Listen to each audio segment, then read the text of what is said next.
Nosotros tenemos Biblias en las casas, sí. Tenemos Biblias en las sacristías, sí. Tenemos Biblias en nuestros templos, sí. Tenemos Biblias en la cartera, sí. Pero la pregunta es, ¿tenemos palabra de Dios? Es muy diferente. Palabra de Dios es cuando tiene que ver con mi vida. Nosotros sí vamos a la misa, pero ¿estamos viviendo la Eucaristía? Nosotros sí celebramos el rito eucarístico, el rito religioso, pero ¿estamos viviendo el sacramento? Porque de la misma manera como en la Biblia está la palabra sagrada para que sea vida en mí, el rito eucarístico lo celebramos para que el sacramento se note en mí. ¿Qué les quiero decir? Que después de que yo oro esa palabra, guardo la Biblia, pero no quedó guardada la palabra, porque la palabra sigue viva en mí.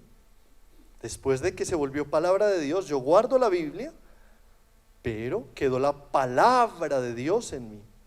Después de que yo concluyo el rito eucarístico, pueden ir en paz, el sacramento sigue vivo en mí. Hay un texto que todos conocemos, bellísimo, bellísimo. Los discípulos de Emaús. Está en el Evangelio ¿de quién? ¿Ustedes hicieron la primera comunión o no? Digan nada. O sea, así, no era que yo pensaba que esto era como una reunión de católicos bautizados. O eso fue lo que me invitaron. El relato de los discípulos de Emaús está en el Evangelio de San Lucas. Muy bien, perfecto. Está en el Evangelio de San Lucas. Lucas es un artista. Todos los hombres y mujeres que anuncian a Jesús resucitado se dejan llenar de quien es la belleza por excelencia, Cristo resucitado, la belleza. Él es. Y por eso lo que transmiten es belleza. Se dejan llenar de quien es el amor de los amores y por eso transmiten amor. Esos hombres y esas mujeres como Lucas que transmiten a Jesús resucitado lo hacen por algo, hermanos, y es porque están apasionadamente enamorados. Y sí que nos falta a nosotros en la iglesia estar enamorados, porque esa amargura nuestra es lo que transmitimos y esa desdicha es la que queremos para los demás. No, quien está enamorado, quien está apasionadamente enamorado y de Cristo resucitado, lo transmite de esa forma. ¿Por qué? Porque hay algo que no ha cambiado desde el siglo I hasta ahora. No ha cambiado. Y es que se transmite a Jesús a través del contagio. La vida contagia a Jesús. La vida contagia a Jesús. Las palabras, los gestos, las miradas son lo que contagian de Jesús resucitado. ¿Qué es lo que hace Lucas? Lucas no escribe una telenovela, un capítulo para una serie de televisión. Lucas transmite su experiencia y la experiencia de su comunidad. ¿Para qué? Para que podamos también leer y actualizar nuestra experiencia de discípulos y nuestra experiencia de comunidad. Capítulo 24 del Evangelio de Lucas.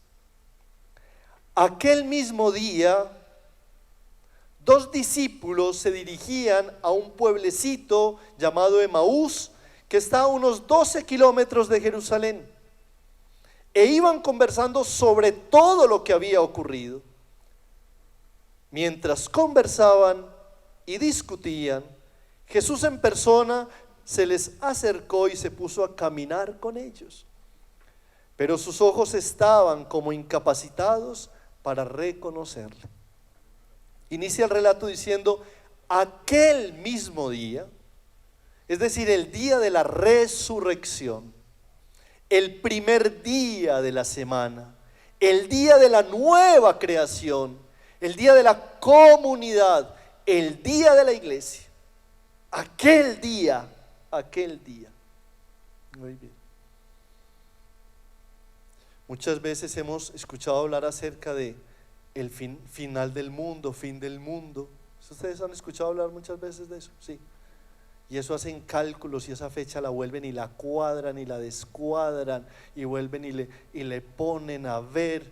Entonces, si sale una estrella que no conocían, si es el calendario maya y lo que sea, eso le ponen, pues, eso mejor dicho. Qué gente tan creativa. Le digo pues que yo quisiera ser creativo así. No he sido capaz de inventarme, eso se inventan unas que yo digo, hombre, qué gente tan creativa, qué maravilla, qué belleza. Yo los admiro por eso. No, el final del tiempo empezó hace 2000 años. Porque el final del tiempo es la resurrección de Jesucristo. Esa es la plenitud del tiempo humano, del tiempo. Entonces, llevamos 2000 años en el final del tiempo. Ya nos lo habían dicho. Ese día del que habla Lucas y el que hablan los evangelistas es el día de la plenitud, que además no es el último, sino el primero. Estamos en ese primer día, el día de la resurrección. Ese día, 2 discípulos se dirigían a un pueblecito llamado Emaús, a unos 12 kilómetros de Jerusalén. Ocurre algo, hermanos. Resulta que Jesús está resucitado y estos dos no lo saben. Es una tragedia. Que el amor esté resucitado y nosotros lo consideremos muerto. Que el amor esté vivo y nosotros creemos que está todavía en un sepulcro.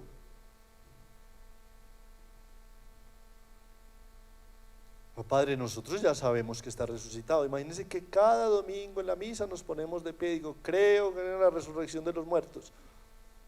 No. Es muy probable que como estos 2 discípulos, también nosotros tengamos a Jesús muerto y lo tengamos en un sepulcro. Y lo peor es que ese sepulcro puede ser nuestro propio corazón y nuestra propia vida y nuestra propia familia. Estos 2 hombres, 2 discípulos, o este hombre y esta mujer, estos 2 que van de camino, no saben que Jesús ha resucitado, y eso es una tragedia. Porque mientras no experimentemos a Cristo resucitado, pues vamos a vivir en sepulcros de muerte. Iban ellos 2 caminando, discutiendo, hablando de lo que había sucedido, de la frustración tan grande. Y dice el texto que Jesús en persona se les acercó y se puso a caminar con ellos, pero sus ojos estaban como incapacitados para reconocerle.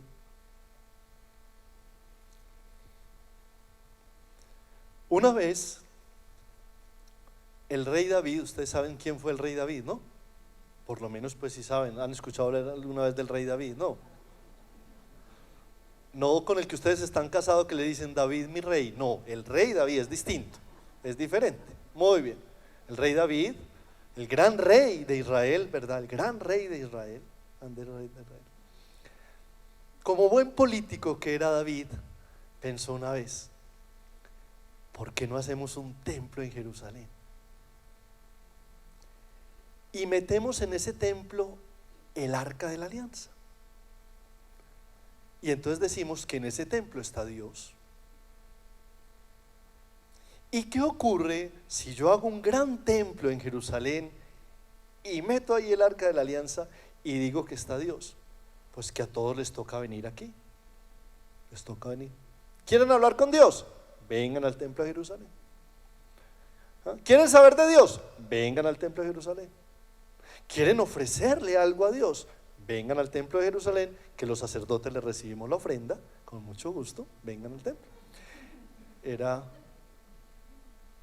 Era una estrategia política y económica y religiosa de David, ciertamente para mantener unidas las 12 tribus alrededor del templo. Entonces David está muy orgulloso de su plan, Y Dios le manda a decir con el profeta: David, construirme un templo tú a mí. ¿No sabes que yo soy el dueño de toda la tierra? ¿Me vas a construir un templo? Yo soy el dueño de toda la tierra. ¿Me vas a meter allá en ese templo? Si yo soy el que he caminado con este pueblo, si yo fui el que los saqué de Egipto, si yo fui el que los hice atravesar el Mar Rojo, si yo estuve con ellos 40 años caminando en el desierto y entré con ellos a la tierra prometida, yo soy el Dios caminante, el Dios del camino.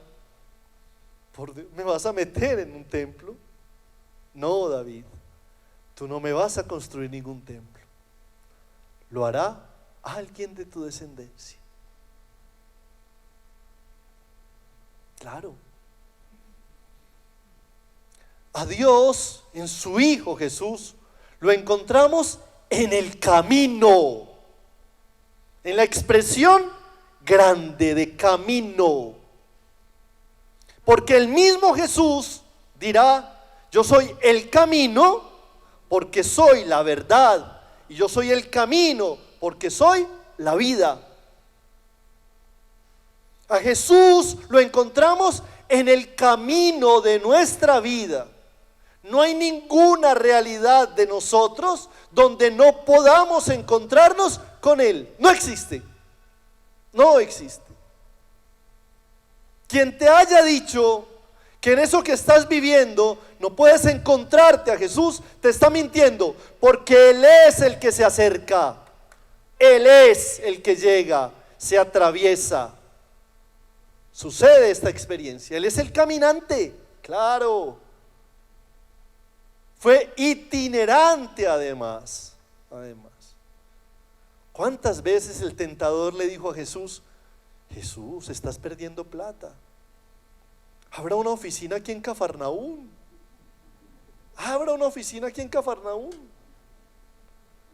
Háganla. Esto se nos va a llenar. Esto es una mina de oro. ¿Y sabe qué decía él? Vayamos a otros pueblos y lugares a llevar la buena noticia, porque para eso he venido. Claro, se les acercó. Y como ellos creían que él estaba muerto, porque no habían sabido escuchar, o por el dolor de su corazón, por lo que sea, sus ojos eran incapaces de verlo. Hermanos, además de la primera tragedia que les dije ahora, que era no saber que Cristo había resucitado, hay otra segunda, y es olvidarlo rápidamente en nuestra vida. No fueron capaces de descubrir quién era Él. Se nos olvida tan fácil Jesús. Se nos olvida, claro. Salimos del sagrario, de estar en adoración, nos montamos en el carro y ay que se nos atraviese otro. Se nos olvidó. Salimos de la Eucaristía el domingo aplaudiendo la gran predicación del Padre Luis Enrique en la iglesia San José. Llegamos a la casa y nos dicen esto y se nos olvida que está Jesús. Salimos del grupo de oración, del grupo de Biblia, de los laicos carmelitas, del Carmelo Seglar, de Emaús hombres o Emaús mujeres, de Fetá, salimos llenos de gozo porque eso que hicimos allá, y vaya a ver que alguien nos diga que no está de acuerdo con nosotros, en la oficina, en la casa, en el barrio. No solo hay veces creemos que está muerto, sino que estuvimos con él hasta hace 3 días, hasta hace 2 días, y se nos olvida al momentico. Eso tiene que ver con nosotros. ¿Sabe cuál es nuestra garantía y nuestra ventaja, hermanos? Que Él nunca dejará de acercarse, nunca dejará de hacerlo, en el camino de nuestra propia vida.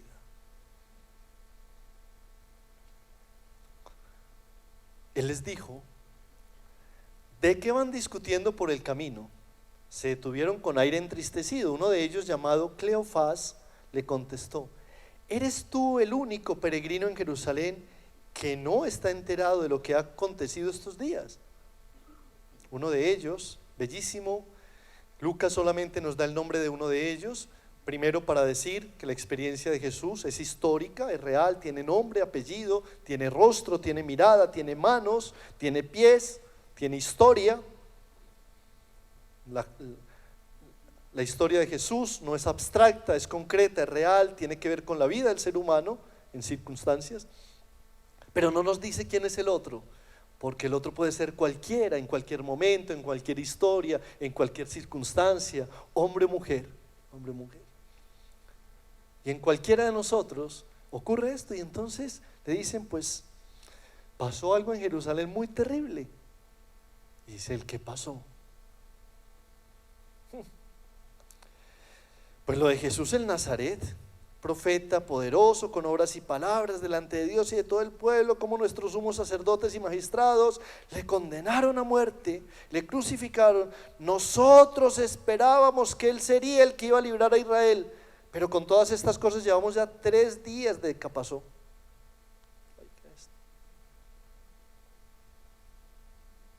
Porque eso sí, usted quiere despertar a alguien. Estos iban con cara entristecida, adormilados, ahí caminando. Usted quiere despertar a alguien, dígale: le tengo un chisme.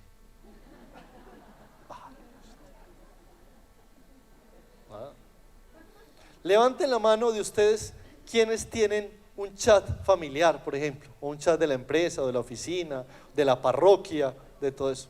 Bueno, claro, si no me creen, yo esto es un estudio que hice, por el que estoy esperando que me den un premio internacional, además, una investigación que es, y la puedo comprobar con ustedes. Escriban en ese chat: les tengo un chisme. A ver si le responden o no le responden. Y diga: no, más tardecito. No, ya mismo. La lectura que ellos tenían de la realidad, la lectura que ellos tenían: ¿eres tú el único que no sabe qué fue lo que pasó? Pues lo de Jesús el Nazareno. Nosotros dejamos todo por seguirlo. Nosotros creímos en su palabra. Nosotros vimos sus milagros. Estábamos ahí cuando multiplicó el pan. Nos dimos cuenta cuando paró la tormenta. Escuchamos cuando discutía con las autoridades religiosas.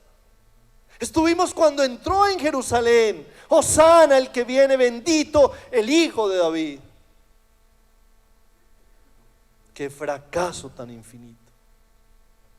Creímos que Él era.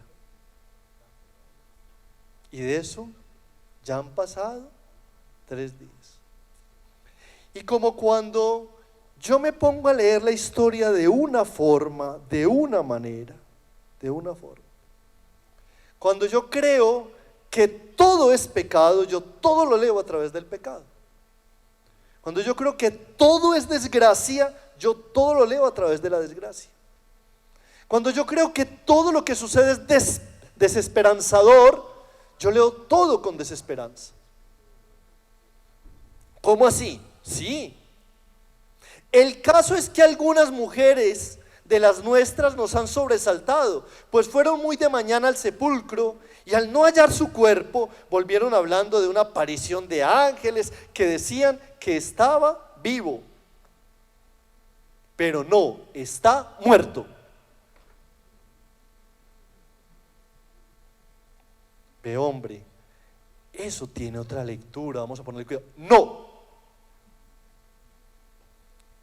Vea, ¿por qué no miramos otra posibilidad frente a esta situación? No. ¿Por qué no tratamos de acercarnos de otra forma?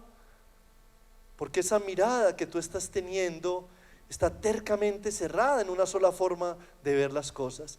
No. Por mucho que las mujeres digan que estaba resucitado, no, porque yo digo que está muerto.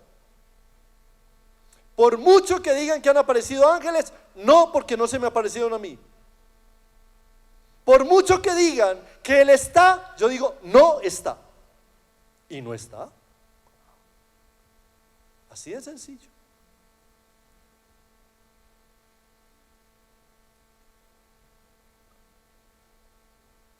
Nosotros somos incrédulos, no solamente en una forma teórica de la fe. Nosotros somos incrédulos en la palabra de Jesús a través de las personas que amamos. Si mi mamá me ama, si mi esposa me ama, si mi esposo me ama, si mis hijos me aman, si mi amigo me ama, yo porque no creo en esa palabra que me da. ¿Por qué? Tantas veces la palabra de Jesús ha llegado a través de ellos que me dicen, venga, tú estás por el camino de la muerte, hay un camino de vida. No, no se meta, no sea sapo, no sea zapa. No, y no, y no. Pero si me lo está diciendo alguien que me ama, con quien he compartido la vida, estas mujeres habían compartido también con ellos, eran discípulas como ellos, eran caminantes como ellos, también se habían arriesgado, y más que los varones, se habían arriesgado por seguir a Jesús. Pero no sabían que Jesús era alguien absolutamente sorprendente, que Jesús, como hijo de Dios, era absolutamente creativo. Claro, si todo lo que hacía Jesús era maravilloso, todos se maravillaban de la manera como Él hablaba, actuaba, amaba, pues la resurrección tenía que ser también algo sorprendente y maravilloso, que no tenía por qué transmitirse en primer lugar en la voz de un maestro de la ley, de un varón judío circuncidado, sino a través de quienes no tenían autoridad y tal vez su testimonio era inválido. ¿Por qué no caer en cuenta que es a través del que yo creo que no tiene nada que decirme, que me habla, el que lo dice todo? Y que de aquel con quien yo he compartido en el amor puedo recibir una palabra tal vez incómoda, pero es palabra de Jesús. Y no, y no, y no.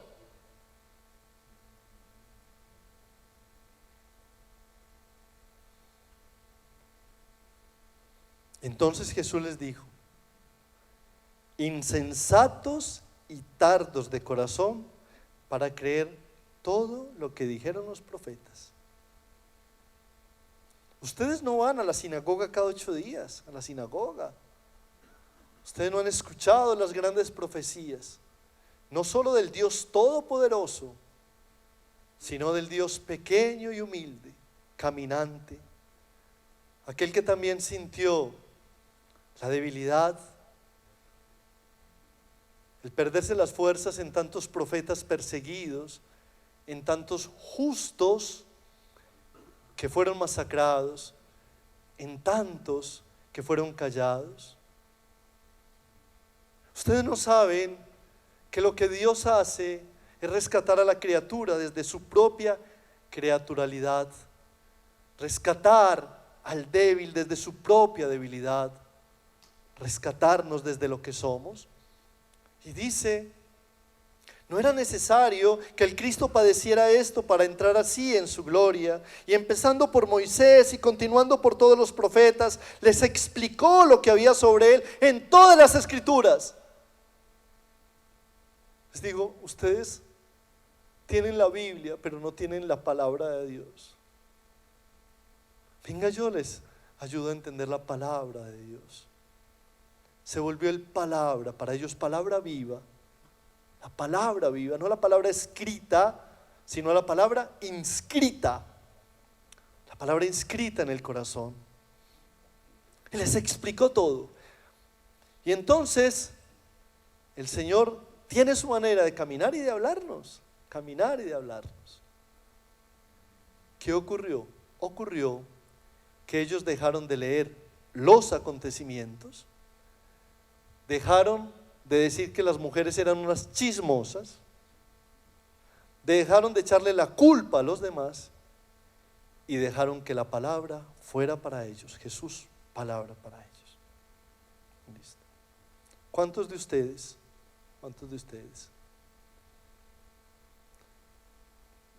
No me vayan a mentir que yo sé leer la pupila de los ojos. Voy a leer. Bueno, ahorita, ¿cuántos de ustedes han estado ahí sentados diciendo, ay, qué bueno que mi hijo hubiera escuchado al padre Luis Enrique? Ay, qué bueno que mi esposo no se hubiera quedado viendo el partido de fútbol, hubiera venido a escuchar esto que dijo. Ay, qué bueno que mi jefe oyera esta conferencia.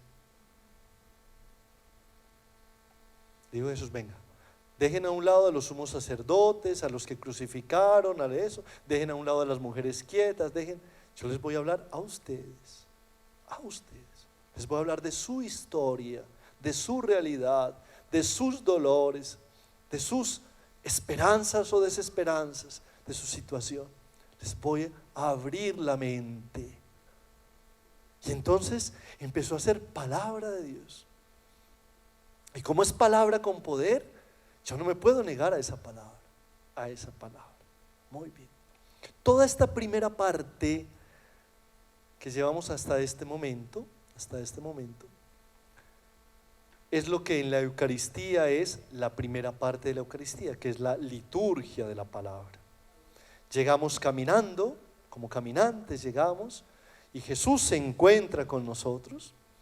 Y llegamos llevándole un poco de reclamos de nuestra vida, de nuestros fracasos, de nuestra familia, del mundo, del presidente, de todo eso.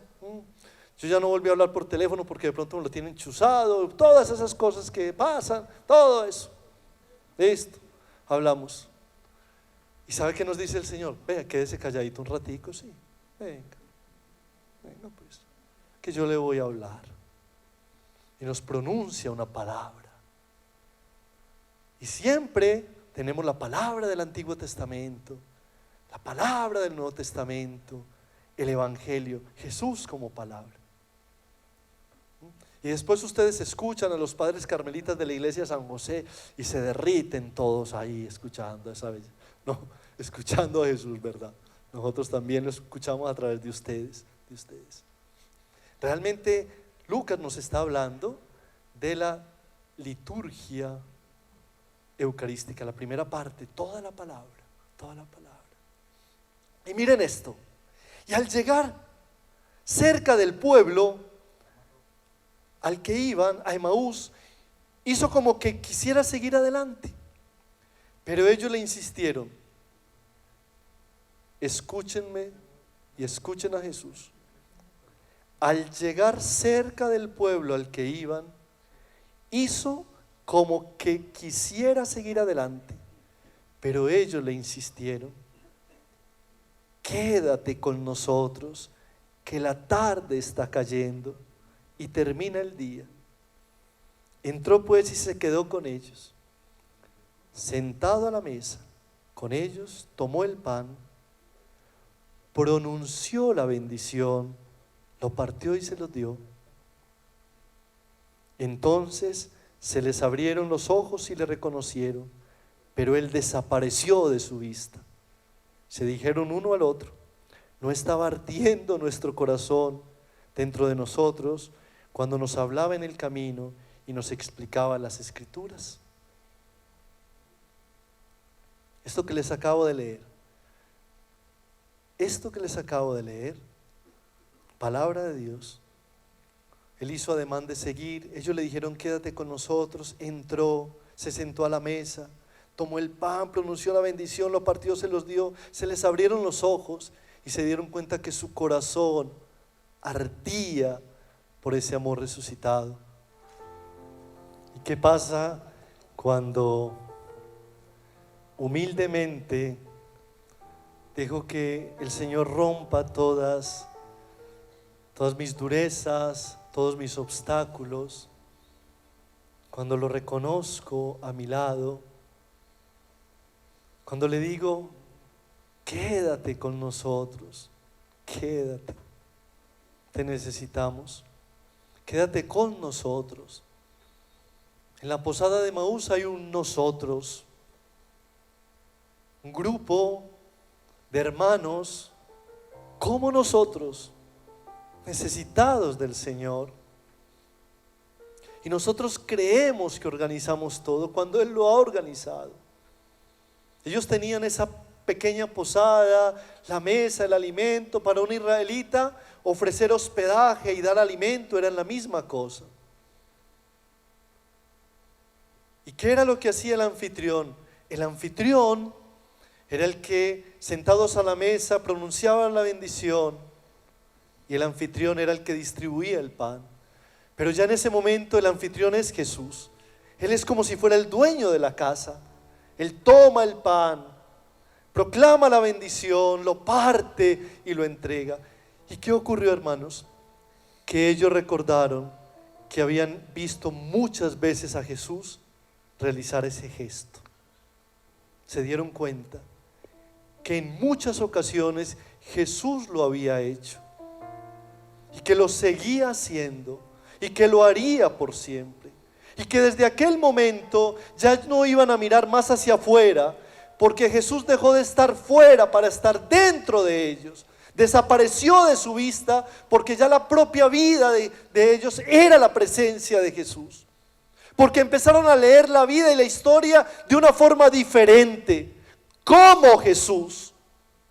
Eso es lo que tiene que hacer la Eucaristía.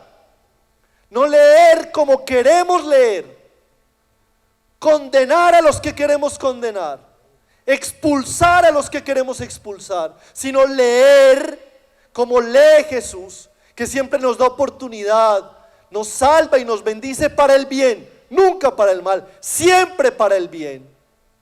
Y los que venían derrotados, los que venían tristes, los que venían cansados y sin alientos, eran ahora unos hombres apasionados, enamorados. No ardía nuestro corazón cuando nos explicaban las Escrituras. Y de donde querían huir, estaban huyendo no solo de Jerusalén, porque los podían matar, estaban huyendo de la comunidad. Y estaban huyendo de esas mujeres mentirosas y chismosas que habían dicho que Él estaba vivo. Volvamos y digámosles que es verdad. María Magdalena, Susana, perdónennos, era verdad lo que ustedes dijeron. Lo que pasa es que nosotros no creímos que ustedes fueran dignas de decir que Él había resucitado. Simón, Juan, Tomás, es verdad, ha resucitado, perdónennos, porque nosotros nos fuimos muertos de miedo de aquí y dijimos que los maten a ellos, pero nosotros quedamos vivos en Emaús. Que los cojan a ellos, pero nosotros nos escapamos, perdónenos, que dejamos sola la comunidad, sola la comunidad. ¿Cuántas veces nos hemos pasado criticando la comunidad de la que pertenecemos? Porque el pecado es pecado de todos y la gracia es gracia de todos. Cuando los que tenemos que hacer es estar ahí, viviendo a Cristo, al Señor resucitado, con una manera nueva y una forma nueva, y levantándose al momento se volvieron a Jerusalén. Hermanos, y si la primera parte era la liturgia de la palabra que les decía, esta segunda parte es el momento en que Jesús está ahí en esa mesa del altar para todos. para todos, alimentándonos a todos, bendiciéndonos a todos, salvándonos a todos. Y entonces decimos desde lo más profundo del corazón, digan conmigo: quédate con nosotros, Señor. No, ustedes sí dañan un baile de policías. Ave María. No. Yo dije, vea, Señor, esto se va a escuchar hasta Jerusalén y Emaús. No. Señor, le va a tocar hacer el trabajo a usted porque tetando. Quédate con nosotros, Señor. Siéntate a la mesa. Ayúdanos a permanecer unidos. Unidos en tu amor. Que nos alimenta y sostiene. Amén. ¿Ustedes creen que estos hombres y estas mujeres se iban a pasar por el mundo diciendo: usted no puede, a usted Dios no lo va a salvar, a usted Dios no lo va a amar, a usted Dios no lo va a querer, a usted no? No, estos hombres y estas mujeres se fueron por todo el mundo diciendo: sí, Dios te ama, Dios te bendice, Dios te salva, Dios te acompaña, Dios es el amor. No hay historia que Dios no pueda redimir en Jesús. No hay situación que Dios no pueda salvar en Jesús. No hay vida que esté perdida para Jesús. No la hay. Y no las podemos nosotros determinar. Nada. Cuando yo en la Eucaristía encuentro a un hermano o a una hermana que sé que ha tenido una historia difícil, familiar, social, espiritual.